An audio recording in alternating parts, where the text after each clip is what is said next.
तो आज हम देख रहे हैं एक सोर्स जिसका नाम है मैरिज काउंसलिंग यूट्यूब। सुनने में तो लगता है कि रिश्तों पर कोई बहुत गहरी बात होने वाली है ना? तो चलिए देखते हैं कि इसके अंदर रिश्तों को संवारने के कौन से राज छुपे हैं। तो सबसे बड़ा सवाल तो यही उठता है कि क्या इसमें सच में एक कामयाब रिश्ते का कोई सीक्रेट फॉर्मूला छुपा है? क्या वो सलाह मिल पाएगी जो रिश्तों को मजबूती से बांध कर रखती है? चलो मिलकर पता लगाते हैं। एक मिनट, ये क्या है? मैरिज काउंसलिंग की सलाह?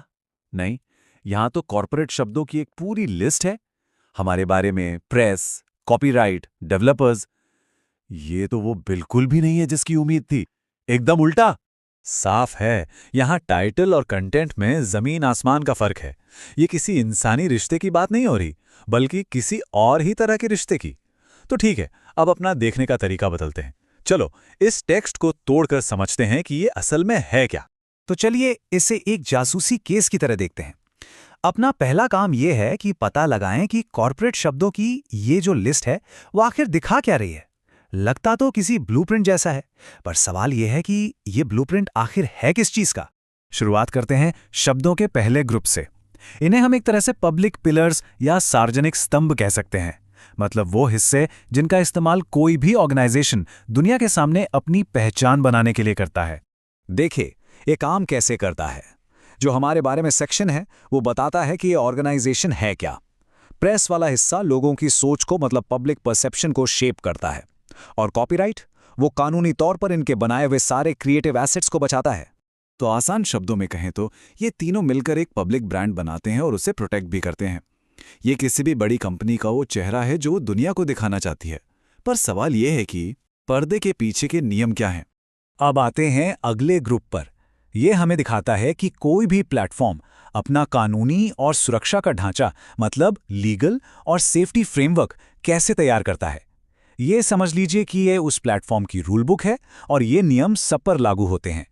ये जो शर्तें या टर्म्स हैं, इन्हें एक कॉन्ट्रैक्ट की तरह समझिए।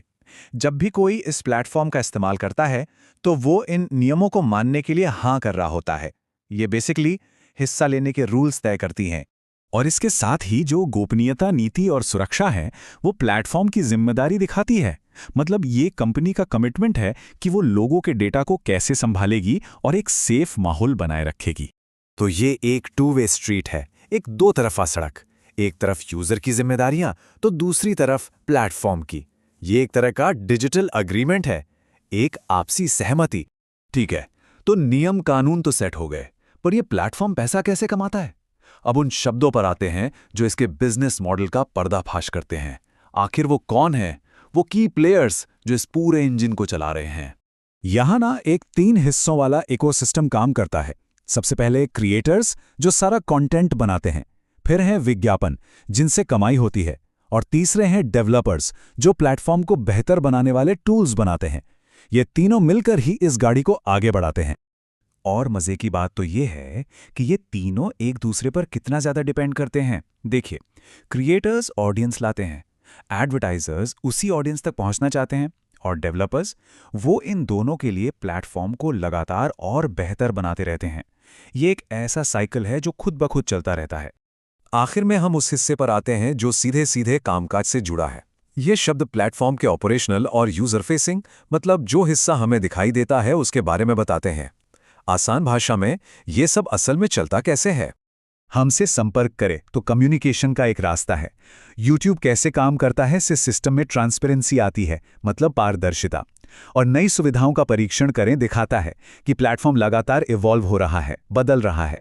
तो कुल मिलाकर ये फंक्शंस प्लेटफॉर्म की मशीनरी और हम जैसे यूजर्स के बीच एक सीधा कनेक्शन है। इन्हीं तरीकों से प्लेटफॉर्म अपने यूजर्स के साथ जुड़ता है और बातचीत करता है।